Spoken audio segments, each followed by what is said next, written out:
And so God started to take me on a journey about who he was. I hopped into some therapy, and that therapist said, Sophia, you're going to have to learn how to live for an audience of one, because I wasn't living for an audience of one. I was living for an audience of a whole lot of other people pleaser, you know. And I was not going to be able to be a people pleaser and try to set boundaries and try to say, hey, no, I don't like this. This is not acceptable to me. That was not going to work.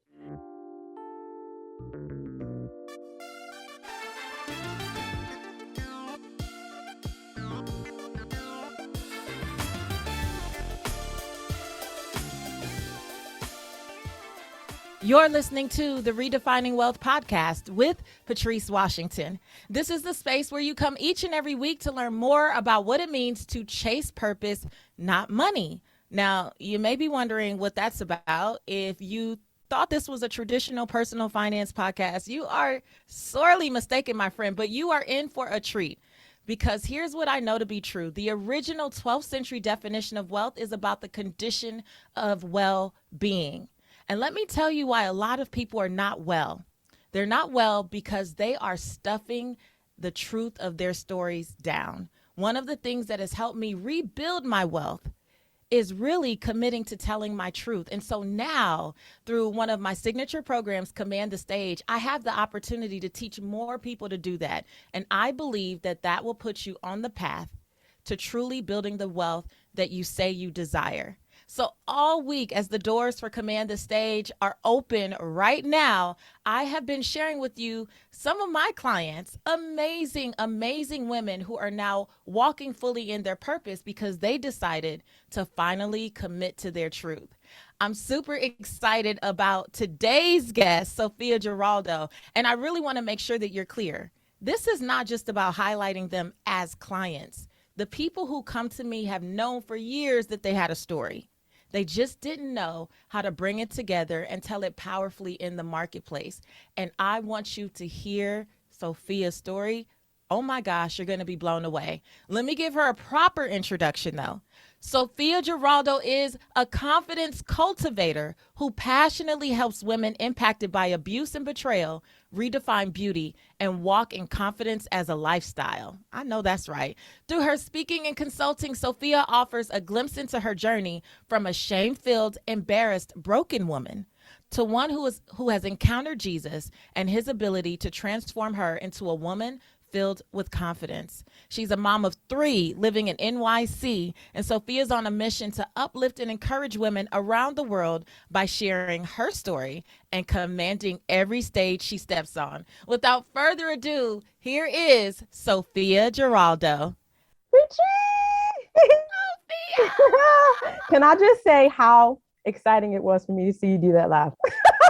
I've heard it over and over again. I'm like, oh my gosh, I know that. Yes. So excited to be here. And I'm so excited to have you. That's actually funny. When you've listened to the podcast over the years, did you ever think that you would be on the podcast? Absolutely not. Absolutely not, man. How did we get here then? What made you decide that it was time to tell your story? I think obedience, really, because God, he kind of, in the middle of my situation, he kind of said, hey, Sophia, I want you to share your story. And at that point, I was like, excuse me. But over a weekend, Patrice, he said it in such a clear way. 2 totally different situations, unconnected. And the subject of sharing your story came up. I mean, I live in New York City. One morning I was walking, I don't know, taking the kids somewhere. And on what they have these displays, these advertisements, like on the train stops, it says something about sharing your story. I was like, okay, Lord, like I'm not going to play around with you. I'm going to do what you told me to do. Oh my gosh. You know how many of us get those types of God winks? You know, that's what I call it. Yeah. When we feel the inclination, like we know it in our belly, we know it in our spirit. And most of us are disobedient. And I'm raising my hand, right? Because I know that I have been disobedient over the years about doing what I knew to be true. That's why one year my whole theme was obedience. Right. What could my life look like if I just did what God told me to do the first time instead of always trying to negotiate or straddle the fence or be like, maybe later, Add or you our own stuff couldn't to it. mean, yeah, you couldn't mean right now. Right. Like someone is listening and they already had those signs that said share your story or Yeah. tell your truth or it's time Yep. to, step up and step out. And someone's listening right now and they're like, ooh, Listen, that's me. Okay, take so what care. was the next step? So you saw the sign and then what happened? I saw the sign and I'm like, okay. And I think somewhere I had already come across your podcast. And I think somewhere in that I heard about one of your challenges. And I didn't know about Command the Stage at that point, but it probably lined right up with what God had already been saying. And so I'm like, let me take a listen to this. And then during your challenge, I heard about Command the Stage. And it was one of those things like, I do not have the money for this, Lord. Like, come on now. Like, single mom, trying to rebuild my life. Like, how is this happening? you know?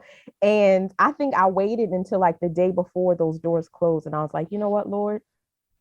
I know if you tell me to do something, like you're gonna take care of the other stuff. You're gonna provide. So let me just do this faith thing. Let me just do this faith thing. And that's what happened. That's how I got into Command the Stage. Oh my gosh. Okay, so before coming to Command the Stage, what was going on? Like, what is the story that you felt like God was calling you to share? Oh man. So my story actually started in 2009. Okay. So I got married in 2009, October 3rd. And on October the 7th is my birthday. And I found myself on the bathroom floor crying. It was a small basement apartment, small bathroom. And I was crying because something was not right. And I didn't know what was not right at that point, but I just felt like, wait a minute, like I'm a newlywed. It's not supposed to go sour this fast. There was a lot of disconnection. Um, and I just couldn't put my finger. You know how you know something is off, but you just can't put your finger on exactly what that is. And so the Lord started taking me through a journey, and I'm so grateful because some of us need to be led into the situation slowly. And he kind of gave me these little like, okay, something's off here, something's off here. Um, and it kind of came out gradually. The real deal when I really realized, like, wait a minute, this is more serious than I thought. I had just had a baby. He was about 7 months old. And so I'm new mom, new marriage, just probably about a year and a half into my marriage. And I remember waking up one morning because it was quiet. The baby was sleeping, the husband was gone, and I'm kind of entrepreneurial minded. So I'm like, oh, this is perfect. I'm going to let me go and get some work done with this time that I have. And so I got up and I kind of do that new mom crawl out the room so the floors won't squeak Uh-huh. and go into the other room, and my computer's there. And so I go picking up my computer, my laptop, and I opened it up, and somebody had left YouTube on the screen, and it said something like world's hottest woman. And I remember thinking like, I know that wasn't me. And it was, how you have one of those all of a sudden, like so many thoughts like shooting through your brain at one time. And I'm like thinking like, who did this? It wasn't me. World's hottest women, that's me. But what? Like, and Right. then I realized like, wait a minute, this was not me. This was the man. This was the husband. And my mind flashed back to a time when I was 6 months pregnant, when in a roundabout way, this man had tried to tell me that he struggled with a sex addiction, pornography specifically. And at that point, I was just like, Lord, please let this go away. I'm pregnant. I cannot deal with this right now. Put it under the covers. And I went on about my business. And God brought it back up when my newborn was 7 months old and said, Sophia, it's time for you to deal with this now. And so I called my friend and I said, hey, I found some stuff on my computer. I cannot look at this stuff. I remember even talking about it now, like the feeling in my gut, my hands were shaking and my legs are shaking. And I'm thinking like, I knew my life was about to take a drastic shift and I didn't know what that was going to look like. So she came and she looked and she said, Sophia, there's a lot of stuff on this computer. And in that moment, I felt like somebody had taken a rock and the window that I thought was my reality of my marriage, they threw that rock and the whole thing just was like, it was gone. Mm. And he came home later and I had paced that whole time like, okay, Lord, I got to say something, but I don't want to say anything. Like what? And it was like God said, I got you. You're ready for this, And so he came home and I said, hey, this is what I found. And when you try to show somebody something that they don't want you to know and they don't want to kind of deal with, they're going to like create a lot of pushback. And so I got that pushback, and Holy Ghost, thank you, Jesus. I was like, oh, okay. So like, we want to lie about this, you know. I have a friend that knows computers. We could just take the thing to him and he can check the whole thing out. And then there was a whole lot of backtracking, you know. Yeah. And so it kind of came out that this is what my marriage was, that I had married someone who struggled with a sex addiction without knowing it, and that I had to learn how to deal with that. And so God started to take me on a journey about who he was. I hopped into some therapy, and that therapist said, Sophia, you're going to have to learn how to live for an audience of one, because I wasn't living for an audience of one. I was living for an audience of a whole lot of other people pleaser, you know. And I was not going to be able to be a people pleaser and try to set boundaries and try to say, hey, no, I don't like this. This is not acceptable to me. That was not going to work. And so God started to show me, like, who do I say you are, Sophia? Like, what do I say about you in my word? And I started to pick that up and put together the pieces that I was really in a broken spot. And so he started to put those pieces back together and kind of shore up my confidence a little bit. And I started to be able to set those boundaries. And unfortunately, as I started to do that, my marriage just continued to unravel and become abusive, emotionally abusive, all the things. But God graced me. He was very, very gracious to me. He just helped me every step of the way. And through that, I show women now, like, you know what, your beauty, it can be redefined, because when you're dealing with someone that struggles with a sex addiction, like, we as women, like, yeah, we know our confidence is not supposed to come in our, you know, physical appearance and all this type of thing. Yeah, but exactly. It does. That exactly. do a doozy on your confidence. Yes, it did. I mean, I had trouble looking in the mirror. I cut my hair off, like so many different things, because I felt like the person that I saw in the mirror, I didn't want to be her. Like, she was not accepted. And so God had to show me, like, where does your beauty really come from? And so he redefined that thing for me. And so now what I do with women is I help them to redefine their beauty, specifically after abuse and betrayal. And the process that God showed me was to believe what he's already spoken. That's like my foundation. I have to go back to the word. What does God say? Because the world and society tells us a lot of things. It shouts a lot of things to us. And so I needed to say, okay, what has God spoken? And then believe it, because we can know all the things, but if we don't make the choice to believe it, it does no good, right? Right. And then we need to learn how to exchange the enemy's lies for the truth, because he comes at us with his lies too. And the word says his lies are, they're like, he's like an angel of light. So if we're not in the truth, we're not really going to pick up on those things. So we need to, subtle. It's very subtle. We need to take the lie and we need to switch that thing out, exchange the enemy's lie for God's truth, right?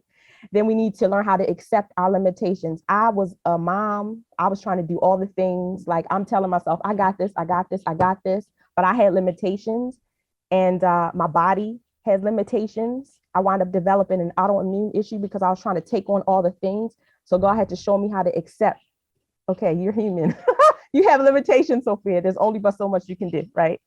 So we need to learn how to accept those things, and then learn that our uniqueness, in the same vein, our uniqueness is a gift. I was trying to not just compare myself to everyone else, but try to be like everybody else in an attempt to please what I thought was my ex's standard.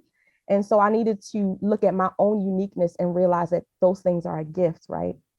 And then trust that my pain had purpose. And this is something that came out of the journey, because over a decade ago, I couldn't see it. I was just thinking like, oh, this sucks.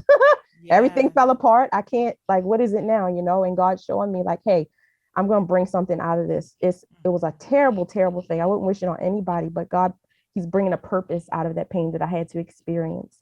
And then lastly, learn how to say yes to the best, because a lot of times we say yes to some good things, but maybe they're not the best things. And so that's kind of what God showed me through my journey, and kind of what I share with women now, that God can redefine beauty even after huge, tumultuous things like betrayal and abuse. Yeah. Oh my gosh. Ooh, there's so many things in that I identify with. But what I'm going to say is, I hear you tell the story now. And what I love about how you learned to tell it is you don't sound like a victim. right? Yeah, So I yeah, love that you're able to pull out the lessons and yeah, use that to be a blessing to others, but also yourself, yeah. because it's so easy to go through such a tumultuous time and then view it through the lens of every time I tell the story, I'm going to sound like a victim. I Yep. sound like I'm, deep down in it. Yeah. How did that come about? Is that what you took away from Command the Stage, or were you like that before Command the Stage? Oh man, I think a huge part of it was taken from Command the Stage. I mean, I generally am okay and optimistic, like, okay, we can, there's always tomorrow type person.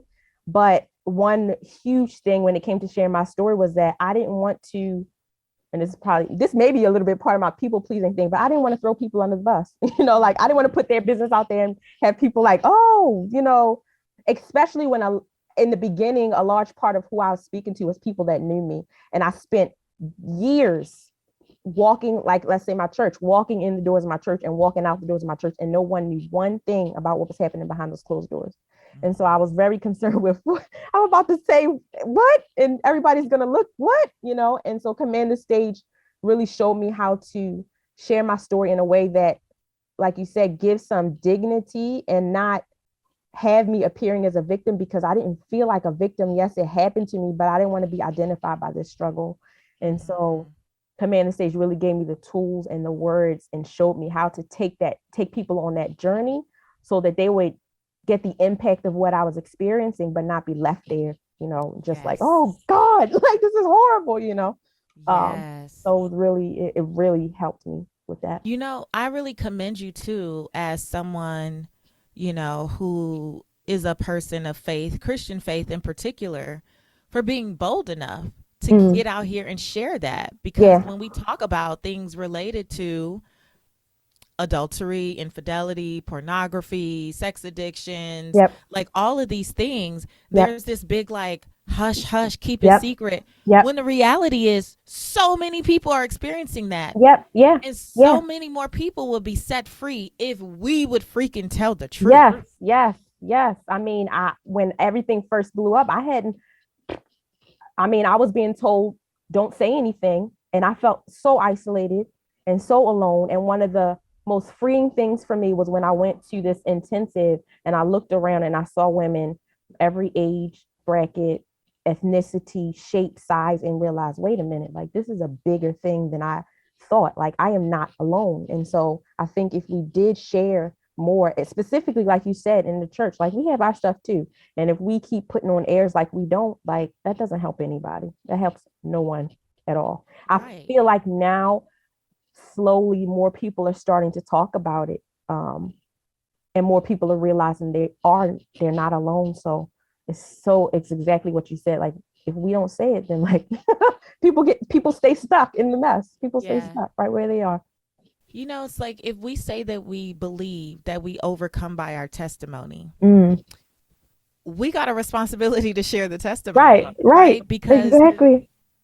it's not even just about you. I give so much glory to God for your testimony. The fact Right. that you could experience such a thing and come out of that. And as a single mother of three now, Boys. living three boys. Oh, that's Boys. next level, girl. That's one of The my whole best friends situation. has one little boy and he wake up on 20 every Yes. day. Every day. I'm on the phone and I can't take it. I'm like, hey friend, I'm gonna go ahead and go so you can attend to him. But for you to be able to do that and see, like you said, trusting that pain has purpose and now be literally walking in that, what does that feel like for you? Oh man, it's big. I'm really grateful to God because I think knowing that my pain, that He's gonna use it, it gives me, I can keep going. I can keep going.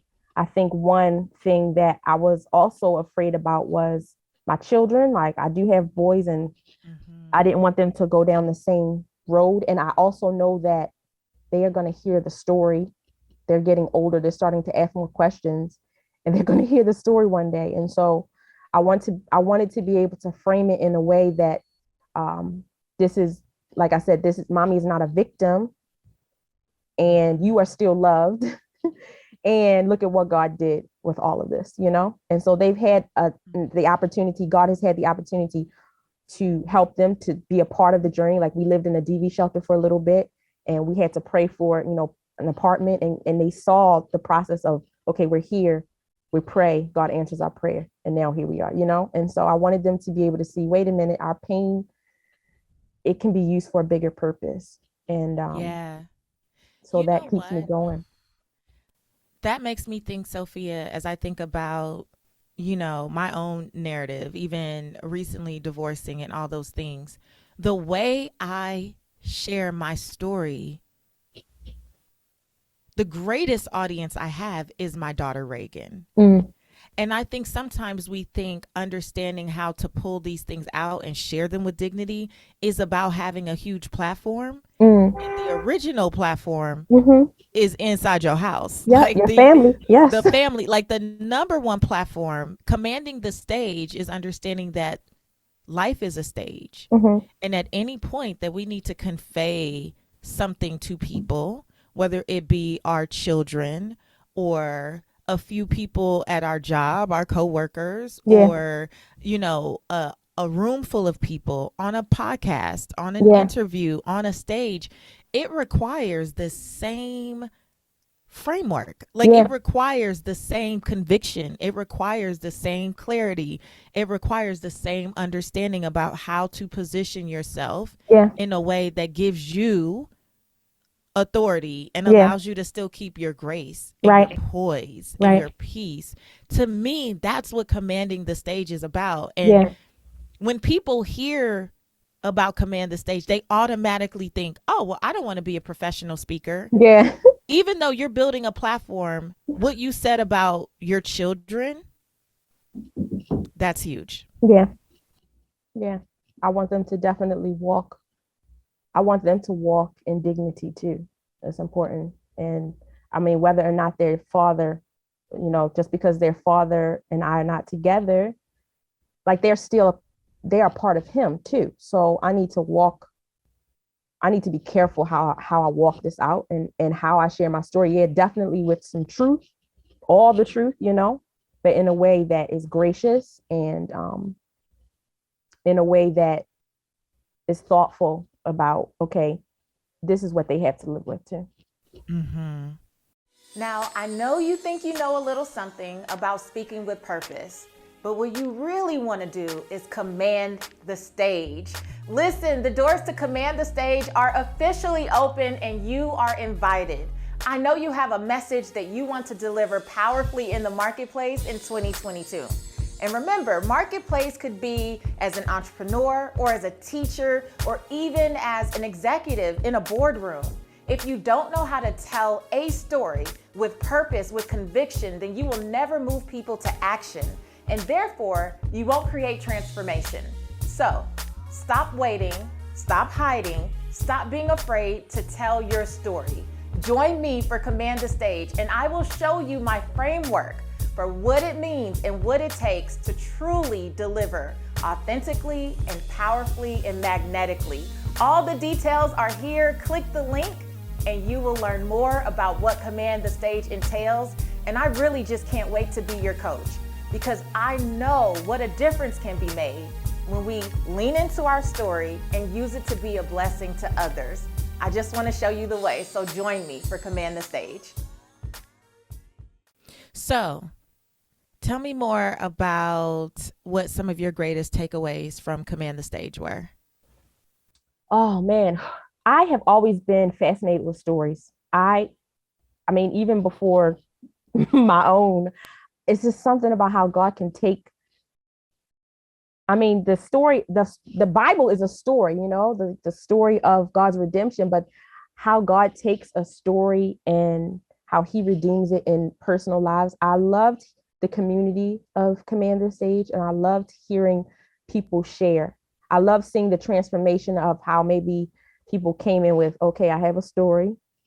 I don't even know if I want to share this thing, but I'm here, you know, and how to see people go from that to, okay, I'm ready to give this 3-minute talk. I'm going to do the thing. And then they do it. And you just sit there like, Wow. Wow. So So I love the community and just the transformation over time of people that came in. It was yeah. it was inspirational to me too. So Very I have to tell inspirational. you guys, Sophia came in as a student and client of Command the Stage, but in the last cycle of Command the Stage, she actually served as an alumni I ambassador. did. Yeah, it was so fun. So she got a front row seat to see the transformation. And I think I shared this with you guys. That's one of the most beautiful parts for Yeah. me as a coach is seeing people come in and thinking, I don't have a story. Yep. I don't even know why I signed up. Yep. I don't know how I got here. Oh, I'm not gonna tell that story. Right. Oh, Right. because that's a lot of people's things. Well, I can't tell that one because then I'm gonna Yeah. throw everybody under the Right. bus and Right. all the things. And then seeing and you guys, can you even talk about your experience as an alumni ambassador, and some of the things that you guys were doing, the 5 alumni ambassadors we had last cycle to support the last group of students. Yeah. I think listening, just instilling the confidence because a lot of people did come with, I don't even know, like, this is not I'm not sharing that one. And so they would start out with that not story. And you would sit there like, okay, I'm gonna let you go ahead and tell that one. And then over the weeks, it would transform in little pieces of the real story we get in, and we would have to circle like, wait a minute, tell me about that part. What's up with that part right there? And just helping them to camp out and to feel confident about that thing. And I think just encouraging them, like, just you can share it and it doesn't have to be perfect the first time because in the sharing it just gets better and better. And even with what you told us, Patrice, about just scripting everything really heavily, but just not having to feel like you have to do that, because it's your story. And so giving your story the freedom to evolve depending on who you're talking to, maybe certain people that need to hear section A and not section B. And so I think for me, just helping the people that came through just understand that, and then just really being there to listen and give them feedback. I think one of the hardest things is to initially get it out. And Yeah. so that first getting it out, it just kind of dropped people's fear level, and their lack of Mm-hmm. confidence. And they thought, oh, wait a minute, I said it once, I can say it again. So I think that Yeah. was kind of really where we sat. Yeah. The alumni ambassadors, for those of you thinking about joining Command the Stage, um, are so vital. You guys were so, oh my gosh, just imperative to the success of Mm, how that program is run. And the heart that you all have, that's what I just love about my community in general. Like people who are attracted to whether it's purpose to platform or command the stage, mm, like come with such a heart. And when you see the transformation that has happened for you, yeah. I always feel like y'all just want it for people. Yeah. I mean, our alumni ambassadors, they were doing things I didn't even ask them to do. I was like, oh, so they creating more rooms. They practicing with people for hours. They're like doing all this stuff. And I just really loved and appreciate you guys for how you came and poured into people because it like most of us are trying to do this stuff in isolation and Yeah. don't even realize that there's a community of people who have no judgment about what your story is. We just want to Yeah. see you be empowered to tell it. Yeah. Exactly. Just do the thing. I think we were thinking like, wait a minute, we've been here, we know where you are, so we did it, so we know that you can do it too. And so we just got to be on the other side of that. It was so much fun. It was so much fun. I know. And you're coming back. I am. Yes, I I'm am. so I'm, excited. me You too, me too. you'll be back as an alumni ambassador.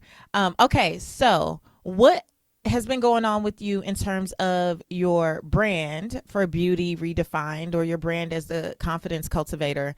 What have you been doing since Yeah. last round of Command the Stage? Oh man, so I've been showing up on social. I've been so much more comfortable sharing my story, let me tell you. I just feel like I can do it now, and so it doesn't create that huge amount of terror for me. And then every time I do it and every time I share it with someone, it may not be hordes of people, but somebody comes back and says, thank you, like I needed to hear that today. And so it's Mhm. been so encouraging and so affirming with I'm doing it. I'm being obedient with what God has called me to do. And he's blessing it. I'm so excited because I recently put together something new and so new. It's on my phone right here. And I have always wanted to create an experience for women. So one thing that I went through, and I think a lot of women that are coming from abuse and betrayal go through, is that on the other side, there are so many things to do. Like, you're building your life back. So you got to do the therapy, you got to do the support groups. If you had kids, you got to get kids up, like so many things. And I wanted to offer something to women, but I didn't want to make them feel like it was another thing to add to their to-do list. And so I've been working on creating an experience for them that kind of ties together in a holistic way, the beauty aspect, because that's where I land a lot of times, but then also the inner work. And so I put together something called Beyond Beautiful. And in 4 weeks, it just walks women through how to show up, how to rediscover yourself after betrayal. So in week 1, we're talking about the importance of creating space, because before you start doing the work, you have to kind of carve out the time. Because one of the most biggest excuses, I guess, is where am I going to fit that in? I don't have time for that. But you have to realize, like, you have to make time for you. Like, you are the vessel. Like, if you go down the drain, like, there is no one, and so being willing to make the space for yourself first, so that you can create space for other people. So we're going to talk about that. And then wake up and makeup. I'm in the beauty space. I help women with their skincare and beauty. And so helping women to determine their own aesthetic. A lot of women, when they think makeup, they're thinking like, I'm not trying to be Instagram beat. Like, I don't have time, but it's not, right. It's not all about that. And one thing that happened to me in the middle of the hot mess is that my self-care went on the back burner. Like, I didn't have time for that. I was in survival mode. And so I didn't get up. Well, I got up, but I didn't get dressed. I didn't put on I just didn't do anything. I didn't feel like it. And a lot of people may have experienced this during that whole hot mess pandemic, like you're in the house. I don't feel like doing anything. And how you look and what you put on, it impacts how you feel about yourself. Yes. And so wake up and makeup is talking about your aesthetic as far as like your beauty, whether you want to glam it all out or whether you just want to be simple, And then the next part of that is catwalk confidence. And we're talking about our wardrobe and how to put together, some clothes that make you feel good and that give you some confidence. So those two kind of go together. And then we bring it home, camping out on the last piece of redefining beauty. And I kind of covered that a little bit before, but just doing that inner work and just pulling it all together so that we can realize beauty is here, but there's beyond beautiful that we want to think about. So, you know what? That's brilliant, because everything that you listed, I see how that evolved for me before I even vocalized my separation. Those were a lot of the things that I was working on, especially because mine came about during the hot mess pandemic, as you say, right? And so there like I realized at one point that like I didn't like anything in my closet. Like it didn't really represent who I felt like I was becoming. It was like a old version of me, and also a version that I tried to play, quite frankly, to make my ex more comfortable, but it wasn't necessarily making me comfortable. And so it was impacting my confidence. It does. It really does.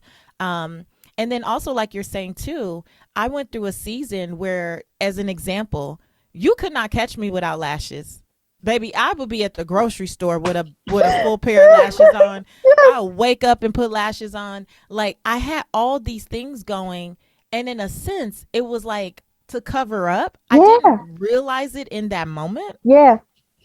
And one of the things is I continue to, on my journey, I'm with my clients and my, Platform Accelerated and my small groups, alumni retreat, all those things. I'm very, very clear and transparent. But one of the things was I realized for the first time, which is why I say this is definitely a self-love journey, like you say too, especially if you've been through a lot of betrayal. I realized that the extra stuff was to compete, to conform with this idea of what he may have thought was beautiful, and that wasn't necessarily my ideal. And so like now, unless I'm like doing a photo shoot or television or something like that, I don't wake up concerned about lashes. Like I got lashes, I put a little primer, put my own mascara on. Like I don't wake up so concerned about those things, because I recognize that the next relationship that I am, you literally have to just find me beautiful with Yes. nothing. Like, Yes. if I don't put a lick of nothing on, this my face. Yes. This That's what what you you got. getting. This is Yeah. what you got. These are my lashes. Yeah. Whatever hair I choose, whatever grays I have in Yeah. the roots, like whatever it is, this is what it is. And that has been so important Yeah. in my self-love, self-healing journey. Yeah. Um, Really important. So I know that work that you're doing with Beauty Redefined. So good. How do people follow you? Where do they go to find out more? Yeah. So I hang out on Instagram, and my handle is I am, and it's my name, Sophia Giraldo, SOPHIA GIRALD, as in dog. I am Sophia Giraldo. I love it. And Sophia, I am so excited again about you coming back to be an Yeah, alumni ambassador. me too. Your heart for women obviously just shines through your work.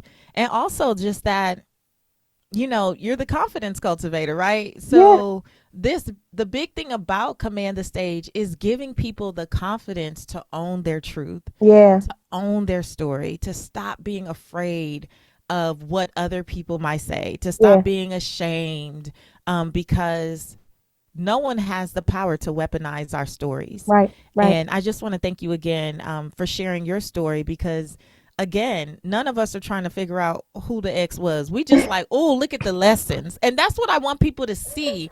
It's about you. Yes, It's about the lessons that you took away, and how do you rebuild yeah. your life, or how do you keep moving forward. And you are such a beautiful example of that. And I love you, and I appreciate you so much for being willing to Oh, share here. oh man, thank you, Patrice. I don't think, I not even think, I know that I would not be in the space that I am if God hadn't brought you into my life to help me learn how to share. I wanted to share, but like I said, I was scared, and I didn't want to do it in a way that threw everybody everywhere. And so I'm so grateful. Thank you for saying yes to what God called you to do, so that I can say yes to what He called me to do.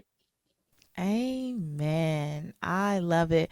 Listen, if you again are thinking about Command the Stage, um, well, let Sophia say it. If someone is thinking about Command the Stage, what are your words? Because they only have a couple more days to register at this point. Listen, just do it. I mean, if you know who you are, you don't play games. You know who you are if the Lord has been tugging at your heart and just been speaking to your spirit. And I can tell you, you may think that I can't do it. I don't know where the money's going to come from, all the things. But if God called you to something, I am a testimony. He's going to bring you through that thing. So just take the step of faith, Faith, it takes God's word, and we step on it, and we put action behind what we say we believe. So just take a step, do the thing. I promise you, when you say yes to what God's calling you to do, he's been faithful to me, and he will definitely be faithful to you. Yes. And if that is actually one of the challenges, please keep in mind that we have partnered with a wonderful financial institution called Wise Bank. And Wise Bank makes it possible for you to get a 12 pay option that I was not able to do for people, some of the first rounds of Command the Stage. And there's 0% interest. It's There you go. like, yeah, it's whatever payment plan you want. You can choose 3, 6, 9, 12 months, which means you can take this course and become more confident in telling your story. You can become more bold, more powerful, more authentic, more compelling, more magnetic. And we're done in 6 weeks, but you can have 3, There 6, you 9, go. or 12 months to pay for it. So please keep that in mind when you go over to commandthestage.com. And remember that the doors are going to close soon, and they will be closed for the next year or so. Because mama don't have it. I'm doing a lot of speaking. My show on PBS is coming out Yeah. soon. There's so many things in the works. And let me tell you, the only reason that those things are in the works is because years ago, I made a decision to stop hiding and to Mm, stand up and tell my truth and be obedient and not be worried about what everyone else is going to say. But what is yeah. God going to say ultimately? Because that's where the story came from. Yep. An audience of one. Yeah. Audience of one, still an audience. So If you want more information, go to commandthestage.com. Make sure you hit up Sophia in social media, particularly Instagram. She's at IamSophiaGeraldo.com. And until next time, till tomorrow when I bring you another story from another amazing client, I want you to go live your life's purpose, find fulfillment, and earn more without ever chasing money. Talk to you later.